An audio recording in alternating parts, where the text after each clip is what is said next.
ఒకటే ఉగ్రవాదులకి ఒకటే సందేశం. ఇది వరకు లాంటి భారతదేశం కాదు, ఇది కొత్త భారతదేశం. ఎందుకంటే మేము చాలాసార్లు విసిగిపోయి ఉన్నాం.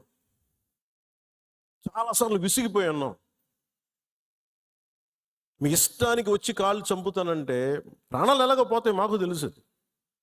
As well as will fight and let our life go. దాన్ని సిద్ధపడే వచ్చాం రాజకీయాల్లో.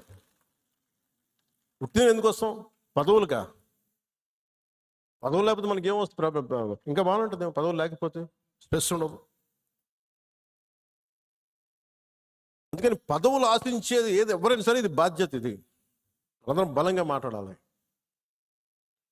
అలాగే ఈ సందర్భంలో పోయిన ప్రాణాలని మనం ఎలాగ తిరిగి తీసుకురాలేం. పెద్ద ఎర్నింగ్ మెంబరు చనిపోయాడు కుటుంబంలో, మధుసూదన్ గారి కుటుంబంలో.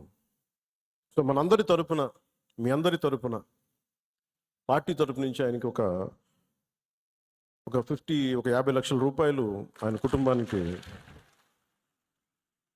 అందజేస్తున్నారు. అని నాకు ఎప్పుడు డబ్బులు అనౌన్స్ చేయడం ఇబ్బందిగా ఉంటుంది.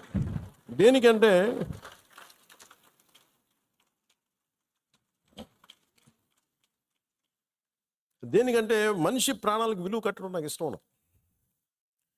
కానీ కొన్ని సందర్భాల్లో అది చిన్నపాటి ఊతం అవుద్ది అంతే. పిల్లల చదువులకు కావచ్చు, ఇంకోటి కావచ్చు. ఇవన్నీ కాకుండా మధుసూదన్ గారి కుటుంబానికి, వారి కుటుంబ సభ్యులందరికీ ఈ సందర్భంగా నేను ఒకటే విన్నవించుకుంటున్నాను. మీకు ఏ కష్టం వచ్చినా సరే మేము ఉన్నాం. మేము మీతో ఉన్నాం. ఏదో ఈరోజు ఒక 50 లక్షలు ఇచ్చి మిమ్మల్ని వదిలేయటం కాదు. మీకు ఏ కష్టం ఉన్నా సరే వాళ్ళకి మన పేషెంట్ నెంబర్స్ కూడా ఇచ్చాను. Any time you can reach out. మీకు ఏది అవసరం ఉన్నా. ఎందుకంటే చెప్పి రావు ఉపద్రవాలు.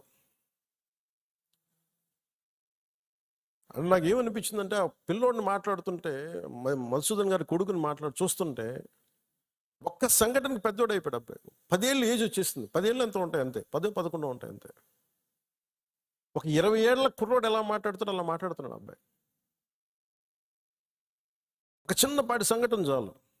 నేను చాలాసార్లు అనుకుంటాను, పాలిటిక్స్లో రాకముందు రిస్క్ అది ఇది అనుకుంటే, నేను అనుకునేవాడిని సింపుల్గా రోడ్డు మీద వెళ్తుంటే కూడా చచ్చిపోవచ్చు కదా.